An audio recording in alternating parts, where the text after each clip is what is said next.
हमारे दोस्तों, रिश्तेदारों या जानने वालों में से कुछ लोग ऐसे जरूर होते हैं जिनकी हर किसी से अच्छी बॉन्डिंग होती है, फिर चाहे वो पर्सनल लेवल पर हो या प्रोफेशनल लेवल पर। और तो और अगर वो किसी से पहली बार भी मिले तो अपनी ऐसी छाप छोड़ देते हैं कि फिर सामने वाला व्यक्ति उनकी पर्सनैलिटी की तारीफ करते नहीं थकता और उनसे अच्छे रिलेशन बनाकर रखना चाहता है। सच कहूँ तो कहीं ना कहीं ऐसे व्यक्ति से जलन जरूर होती होगी आपको। मन करता होगा ना कि मैं भी ऐसा या ऐसी ही बनूं, कि हर कोई मुझसे भी इतना ही अट्रैक्ट हो और अच्छी बॉन्डिंग बनाकर रखना चाहे। दरअसल इसे पीपल मैग्नेट कहते हैं। अब मैग्नेट का क्या काम होता है? लोहे को अट्रैक्ट करके चिपका लेना। इसी तरह पीपल मैग्नेट यानी कि अपनी पर्सनालिटी से लोगों को अट्रैक्ट करना और उनके साथ एक अच्छा बॉन्ड एस्टैब्लिश कर लेना। हालांकि ये कोई ऐसी चीज भी नहीं है जो कि गॉड गिफ्टेड हो। अगर सही तरीका पता हो तो हम आसानी से इस स्किल को अपने अंदर डेवलप कर सकते हैं। तो चलिए फिर आज अगर सही तरीके से जीवन जीना है तो हमें ये समझने की बहुत ज्यादा जरूरत है कि हमारी पहचान किन फैक्टर्स पर डिपेंड करती है और हम कैसे दूसरों पर उसकी छाप छोड़ते चले जाते हैं। देखिए, किसी पर भी हमारा फर्स्ट इम्प्रेशन दो तरीके से बनता है।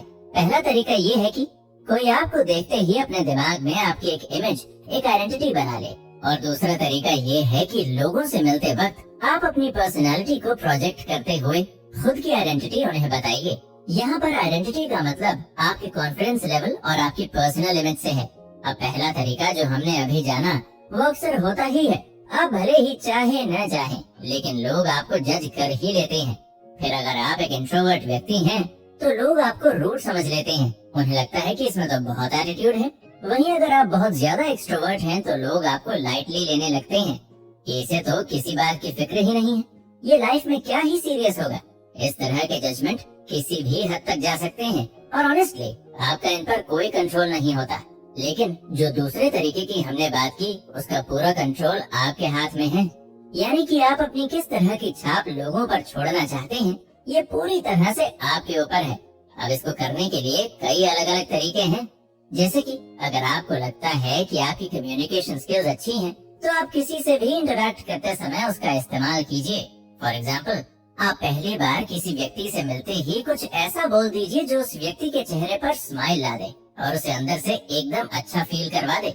वहीं अगर आप पहली बार किसी से मिलते हुए ये एटीट्यूड रखेंगे कि मैं तो सामने वाले से ज्यादा काबिल और स्मार्ट हूँ, तो आप उसके अंदर अपनी एक पॉजिटिव इमेज नहीं बना पाएंगे। दुनिया में किसी के भी पास इंसान के मन की बात जान लेने का टैलेंट नहीं है। हाँ, लेकिन लोगों को जज करने का टैलेंट हम सभी के अंदर कूट कूट कर भरा है। इसलिए ये हमारी ही रिस्पॉन्सिबिलिटी है कि हम दुनिया को अपनी रियल इमेज दिखाएं ताकि उन्हें हमें जज करने का मौका ही न मिले। हमने इस एपिसोड में जाना कि कैसे लोगों पर अपना बेस्ट फर्स्ट इम्प्रेशन बनाया जाए, लेकिन सिर्फ इससे ही काम नहीं चलेगा, बल्कि अपनी गुड आइडेंटिटी को मेंटेन भी रखना पड़ेगा ताकि हमारी इमेज सामने वाले के मन में टाइम टू टाइम और बेहतर होती जाए। और इसके लिए सबसे जरूरी है परफेक्ट कम्युनिकेशन स्किल्स का होना, जिनको डेवलप करने का तरीका हम सीखेंगे अगले एपिसोड में। हम जब भी कम्युनिकेशन की बात करते हैं तो सबसे पहले हमारे मन में अपनी स्पीकिंग स्किल्स को बेहतर करने के बारे में ख्याल आता है। लेकिन हम इस बात को इग्नोर करते चले आ रहे हैं कि एक अच्छा लिसनर ही एक अच्छा स्पीकर बन सकता है। इसलिए इस एपिसोड में हम बात करेंगे कि अपनी लिसनिंग स्किल्स को कैसे इम्प्रूव किया जाए ताकि स्पीकिंग स्किल्स अपने आप इम्प्रूव हो जाएं। अब आप सोचने लगे होंगे कि लेकिन क्यों एक अच्छा लिसनर होना जरूरी है? तो समझिए कि अगर आप एक अच्छे लिसनर हैं तो हर व्यक्ति आपसे बात करना पसंद करेगा, क्योंकि जाहिर सी बात है आप बात उसी से करना चाहते हैं जो आपकी सुनता है, न कि जो आपको इग्नोर करता हो या आपकी बातों को सीरियसली ना लेता हो।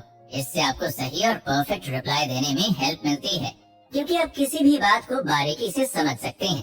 सिर्फ बातों को ही नहीं बल्कि एक अच्छा लिसनर सामने वाले व्यक्ति की फीलिंग्स को भी अच्छे से समझ सकता है, जिससे वो उसको सही जवाब देकर गुड इनर फीलिंग्स डेवलप कर सकता है। कई बार ऐसा होता है कि हम किसी से बात करते वक्त बातों बातों में कुछ उल्टा सीधा या गलत बोल जाते हैं, लेकिन एक अच्छे लिसनर के साथ ऐसा कभी नहीं होता, क्योंकि वो सही और गलत के बीच में आसानी से फैसला कर सकता है। अब ये जानने के बाद आपको लग रहा होगा कि ठीक है, बन जाएंगे अच्छे लिसनर, ध्यान से सुनना ही तो है। लेकिन सुनना इतना भी आसान काम नहीं है। इसके लिए बहुत ज्यादा पेशेंस और फोकस डेवलप करना होता है। वो कैसे? आइए जानते हैं। देखिए, सबसे पहले समझिए कि हियरिंग एंड लिसनिंग ये दो अलग अलग चीजें हैं। जब हम किसी को ना चाहते हुए या मजबूरी में किसी व्यक्ति की बातों को सुनते हैं तो उसे हियरिंग कहा जाता है। इस प्रोसेस में हमारा सारा फोकस तो अपने काम पर होता है, पर हम मजबूरी या दिखावे के लिए वहाँ पर बैठे हुए व्यक्ति की बातें भी सुनते रहते हैं। अगर कोई आपसे कुछ कह रहा है और आपका इंटरेस्ट उसे सुनने में नहीं है तो सुनने का दिखावा करने के बजाय आप उन्हें साफ तौर पर मना कर सकते हैं। ऐसा करने से उन्हें उतना बुरा नहीं लगेगा जितना कि अगर आप उन्हें नजरअंदाज करते हैं तो उन्हें लगेगा। एक अच्छा लिसनर बनकर अपनी कम्युनिकेशन स्किल्स को बेहतर किया जा सकता है और सामने वाले व्यक्ति के मन में अपनी इमेज को टाइम टू टाइम और बेहतर किया जा सकता है। लेकिन इसके साथ साथ हमें ये भी सीखना चाहिए कि अपनी सोशल वैल्यूज को कैसे बेहतर किया जा सकता है, क्योंकि सोसाइटी में लोगों से अच्छे रिलेशन बनाकर रखने के लिए ये भी बहुत इम्पोर्टेंट है। तो इस स्किल को कैसे डेवलप किया जा सकता है, ये जानने के लिए आपको सुनना होगा अगला एपिसोड। इस एपिसोड में हम बात करेंगे अपने सोशल कनेक्शन के बारे में, यानी जब हम अपने दोस्तों, दूर के रिश्तेदारों या किसी स्ट्रेंजर से मिलते हैं तो ऐसे लोगों से मिलने का कोई फॉर्मल तरीका नहीं होता है। आप ऐसे लोगों से मिलते समय अपनी मर्जी के कपड़े पहनकर जा सकते हैं, अपनी मर्जी से बातें कर सकते हैं और अपने मूड के हिसाब से उनसे मिलने का तरीका भी तय कर सकते हैं। लेकिन ये सब कुछ प्रॉपर तरीके से किया जाना चाहिए, तभी आप सामने वाले से अच्छा कनेक्शन बना पाएंगे। अब मान लीजिए कि आप किसी स्ट्रेंजर से मिल रहे हैं या फिर अपने किसी दूर के रिश्तेदार या फ्रेंड के फ्रेंड से मिल रहे हैं, तो उस सिचुएशन में आपको प्रेजेंटेबल होना बहुत जरूरी है। और सबसे जरूरी, आप सामने वाले से जब भी मिलें अपने चेहरे पर एक स्माइल जरूर रखें। जब आप किसी से एक स्माइल के साथ मिलते हैं तो ऑलरेडी उनके सामने आपकी एक पॉजिटिव इमेज बन जाती है। मिलते ही आप उन्हें प्रॉपर्ली ग्रीट कीजिए, हाय, हेलो या जिस भी तरह से आपका कल्चर सपोर्ट करता हो। कोशिश कीजिए कि आप सिर्फ हाय ना कहकर इसके साथ उनका नाम भी लें। आपको सामने वाले को रिस्पेक्ट देकर उनकी बातें सुननी है और अपनी बातें कहने के साथ साथ उन्हें भी मौका देना है कि वो आपसे अपनी लाइफ के बारे में कुछ शेयर कर सकें, ताकि आपकी कॉन्वर्सेशन एक मीनिंगफुल कॉन्वर्सेशन हो। तो हमने जाना कि कैसे सोसाइटी के लोगों से और कभी भी नए मिलने वाले लोगों से अच्छे रिलेशन बनाकर रखने के लिए इन सोशल वैल्यूज का पूरी तरह से ध्यान रखना होता है। यही सोशल वैल्यूज आपको अगर कभी लीडरशिप रोल मिले तो उसमें भी हेल्प करती हैं, क्योंकि एक टीम में आप वैसे तो सबसे पर्सनली अटैच नहीं होते, बट जब बात उस टीम को लीड करने की आती है तो आपको वो अटैचमेंट डेवलप करना होता है। इस लीडरशिप स्किल डेवलपमेंट के बारे में और जानने के लिए सुनिए अगला एपिसोड। एक अच्छा लीडर बनने की शुरुआत करने के लिए हमें लोगों से पर्सनल लेवल पर कनेक्शन बनाने होते हैं। अब आप सोच रहे होंगे कि पर्सनल कनेक्शन बनाने का मतलब क्या है और एक लीडर बनने के लिए ये क्यों जरूरी है। तो अपनी टीम के हर एक व्यक्ति से पर्सनल कनेक्शन बनाना एक इफेक्टिव लीडरशिप के लिए बहुत जरूरी है, क्योंकि आप लीडर तभी बन सकते हैं जब लोगों को आप पर भरोसा हो और वो आपके लिए लॉयल हो। और ये भरोसा और लॉयल्टी सिर्फ तब आती है जब लोग अपने आप को आपसे जुड़ा हुआ महसूस करते हैं। फॉर एग्जाम्पल, प्रधानमंत्री अटल बिहारी वाजपेयी एक बहुत इफेक्टिव लीडर थे, लेकिन वो लीडर इसलिए नहीं थे क्योंकि वो देश के प्रधानमंत्री थे, बल्कि इसलिए थे क्योंकि उनको लोगों के साथ पर्सनल बॉन्ड बनाना आता था। चलिए तो फिर जानते हैं कि पर्सनल कनेक्शन बनाने के लिए एक लीडर को क्या करना चाहिए।